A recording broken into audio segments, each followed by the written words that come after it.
Hello students, welcome back to our YouTube channel service study.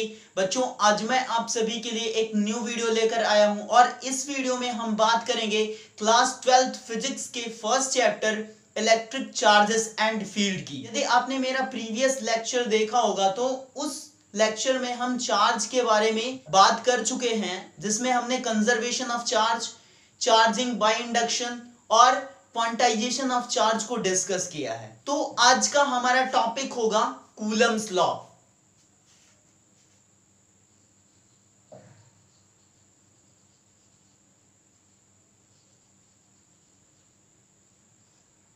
आज का topic क्या है हमारा? Coulomb's law. अब कूलम्स लॉ क्या होता है बच्चों? एक साइंटिस्ट हुए चार्ल्स अगस्टिन डी कूलम, उन्होंने ही कूलम्स लॉ दिया और उन्होंने क्या बताया कि यदि दो चार्जेस हैं हमारे, इन चार्जेस को उन्होंने पॉइंट चार्ज बोला। पॉइंट चार्ज क्या होता है? पॉइंट चार्ज उसे कहेंगे बच्चों, जैसे कि हमारे पास दो चार्जेस हैं, एक ये है Q1 चार्ज और दूसरा है हमारे पास Q2 चार्ज। ठीक है, तो इन चार्जेस को पॉइंट चार्ज कब बोला जाएगा? जब इनके बीच का जो सेपरेशन हो वो क्या हो? बहुत ही ज्यादा हो। अगर बहुत ज्यादा सेपरेशन होगा इनके बीच में तो हम इन चार्जेस को क्या बोलेंगे? पॉइंट चार्ज बोलेंगे। ठीक है, या फिर आप ये कह सकते हो कि मान लो ये स्फेरिकल चार्जेस हैं, मेटालिक स्फीयर है, तो इनकी जो रेडियस है, मान लो R1 रेडियस है इसकी और इसकी रेडियस कितनी है? R2 है। ठीक है, तो इनके बीच का जो सेपरेशन हो वो इनकी रेडियस से क्या हो? बहुत ही ज्यादा हो।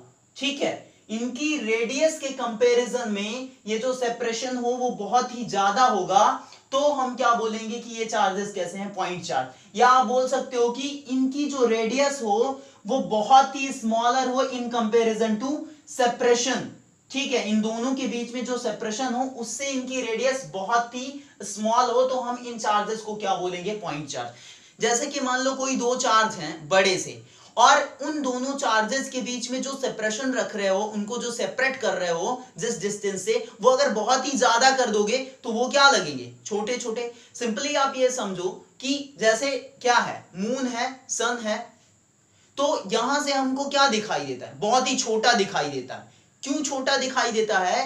क्योंकि इनके बीच में जो सेपरेशन है वो बहुत ही ज्यादा है। अर्थ के कंपैरिजन में सन बहुत बड़ा है, लेकिन यहां से हमको क्या लगता है कि छोटा सा है। क्यों? क्योंकि इनके बीच में सेपरेशन क्या है? बहुत ही ज्यादा है। इस वजह से पॉइंट चार्ज की कोई कंप्लीट डेफिनेशन नहीं है। कोई बड़ा सा भी चार्ज रहेगा और अगर उनके बीच में सेपरेशन बहुत ज्यादा कर दोगे तो वो बड़ा चार्ज भी पॉइंट चार्ज बोला जाएगा। पॉइंट चार्ज क्लियर है सभी को? अब कूलम सर ने क्या बताया कि दो पॉइंट चार्जेस अगर हम लेंगे तो उनके बीच में फोर्स लगेगा, और वो फोर्स अट्रैक्टिव नेचर का भी हो सकता है, रिपल्सिव नेचर का भी हो सकता है। क्योंकि जो चार्जेस होते हैं वो दो टाइप के होते हैं, पॉजिटिव नेगेटिव। अगर हम चार्जेस सेम ले रहे हैं, मींस लाइक चार्जेस हैं, तो उनके बीच में फोर्स ऑफ रिपल्सन होगा, और अगर अनलाइक चार्जेस हैं हमारे पास तो उनके बीच में फोर्स ऑफ अट्रैक्शन होगा। ठीक है, तो इनके बीच में जो फोर्स लगेगा उस फोर्स को हम कूलम्स लॉ के थ्रू कैलकुलेट कर पाएंगे। तो कूलम्स लॉ क्या है? कूलम्स लॉ ये कहता है कि जो पॉइंट चार्जेस के बीच में फोर्स लगेगा वो फोर्स इन चार्जेस के मैग्नीट्यूड के प्रोडक्ट के डायरेक्टली प्रोपोर्शनल होगा, और इन चार्जेस के बीच की सेपरेशन के स्क्वायर के इनवर्सली प्रोपोर्शनल होगा। ठीक है, एक बार हम डायग्राम कंप्लीटली बना लेते हैं। ये है क्या? सेपरेशन है, और इसको हम क्या बोल रहे हैं? R। ठीक है, ये Q1 चार्ज, ये Q2 चार्ज। अब कूलम्स लॉ क्या कहता है? एक बार स्टेटमेंट यहां पे लिख देता हूं। The force between two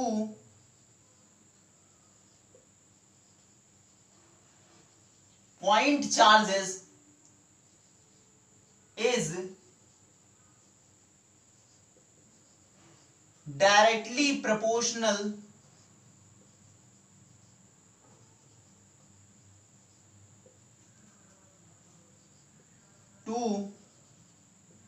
the product of the magnitude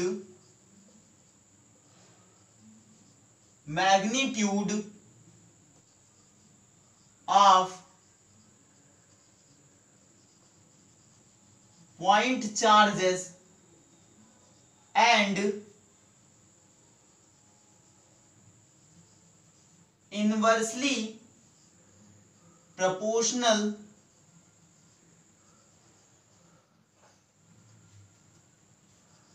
to the square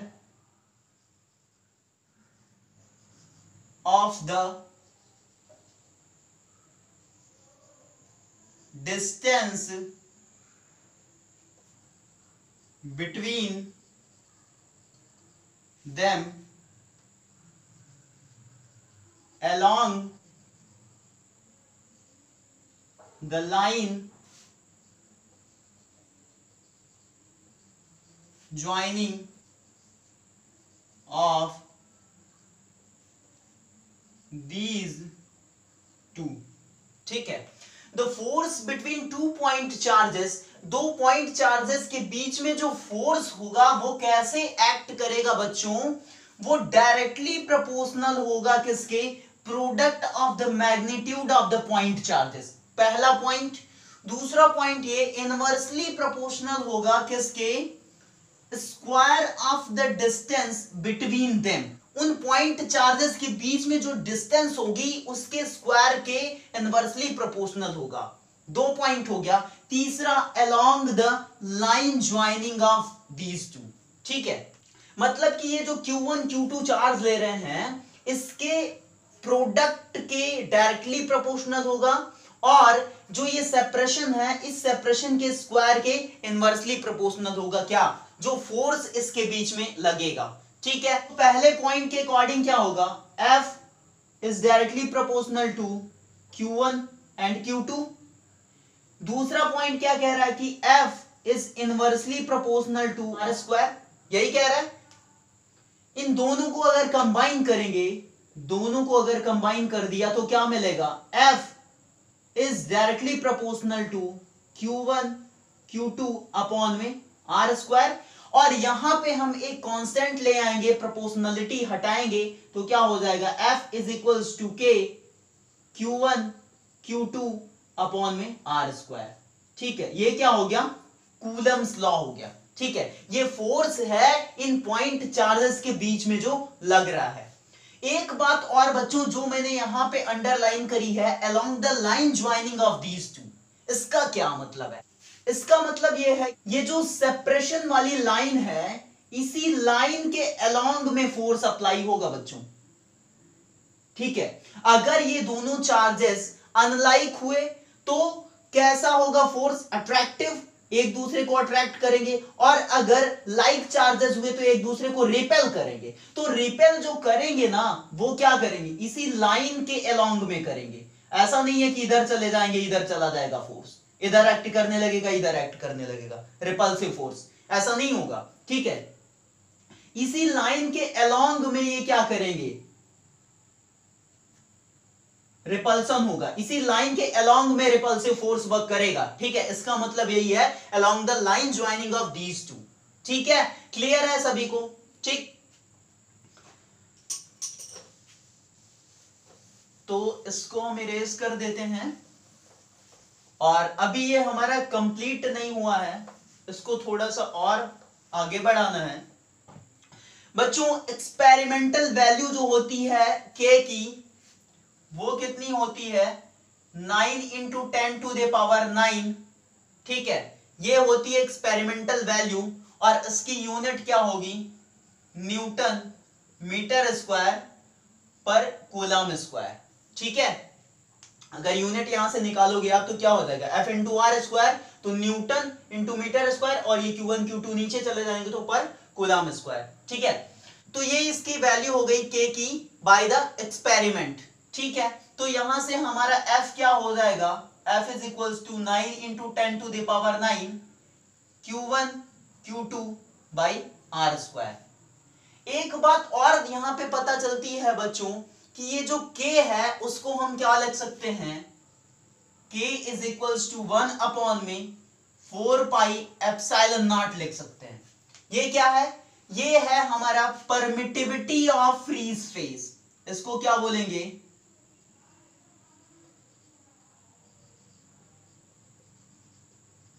permittivity of free space. ठीक है, फ्री स्पेस की परमिटिविटी क्यों बोल रहे हैं, क्योंकि इन दोनों पॉइंट चार्जेस के बीच में कोई मीडियम नहीं है बच्चों, वैक्यूम है यहां पे। ठीक है, इस वजह से ये क्या है, परमिटिविटी ऑफ फ्री स्पेस है। इसको एप्सिलॉन नॉट या एप्सिलॉन जीरो पढ़ते हैं। तो जो k कांस्टेंट है उसको हम क्या लिख सकते हैं, 1/4 पाई एप्सिलॉन नॉट लिख सकते हैं। और इस k की वैल्यू क्या है, 9 × 10⁹। तो हम क्या लिख देंगे, 1 अपॉन में 4 pi epsilon naught equal to 9 × 10⁹। अगर यहां से हम एप्सिलॉन नॉट की वैल्यू कैलकुलेट करें तो क्या हो जाएगा, epsilon naught equal to 1 upon में 4 इंटू पाई हो जाएगा। तो पाई की वैल्यू कितनी, 3.14 इंटू ये इधर जाएगा तो नीचे आ जाएगा डिवाइड में 9 × 10⁹। ठीक है, अब इसकी यूनिट क्या होगी बच्चों, एप्सिलॉन की निकाल लेते हैं। यूनिट क्या हो जाएगी, क्या होगी यूनिट इसकी, F इज इक्वल्स टू क्या आ जाएगा, 1/4 pi epsilon naught Q1 Q2 by R square, 1 upon में 4 pi epsilon naught Q1 Q2 upon में R स्क्वायर। यहां से अगर यूनिट निकालेंगे एप्सिलॉन नॉट की तो क्या हो जाएगी, एप्सिलॉन नॉट इधर जाएगा, फोर्स नीचे आ जाएगा। ठीक है, Q1 Q2 by R square into force हो जाएगा। और ये 4 पाई क्या है, कांस्टेंट है, इसको हम काउंट नहीं करेंगे। तो Q1 Q2 की क्या हो जाएगी, कूलम्ब स्क्वायर इंटू फोर्स नीचे जाएगा तो न्यूटन पावर -1, और ये क्या है, डिस्टेंस है तो मीटर पावर -2। यहां से इसको कैलकुलेट करेंगे तो ये आ जाएगी फाइनल इसकी value, epsilon naught equal to 8.85 into 10⁻⁻12 coulomb square newton power -1 metre power -2। तो फाइनल जो वैल्यू हमको मिल रही है यहां से एप्सिलॉन नॉट की, वो क्या मिल रही है बच्चों, 8.85 इंटू 10⁻⁻12 कूलम स्क्वायर पर न्यूटन मीटर स्क्वायर। तो फाइनली जो हमारा कूलम्स लॉ का एक्सप्रेशन है वो क्या है, F is equals to 1/4 pi epsilon naught Q1 Q2 by R square. और एप्सिलॉन नॉट की ये वैल्यू है, एप्सिलॉन नॉट है क्या, परमिटिविटी ऑफ फ्री स्पेस है। क्लियर है इतना सभी को। एप्सिलॉन नॉट का डायमेंशन निकाल लेते हैं बच्चों।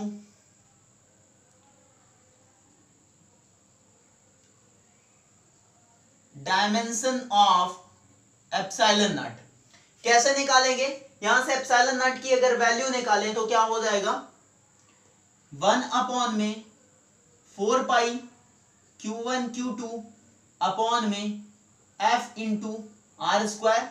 तो ये कांस्टेंट है, ठीक है, इससे मतलब नहीं हमको।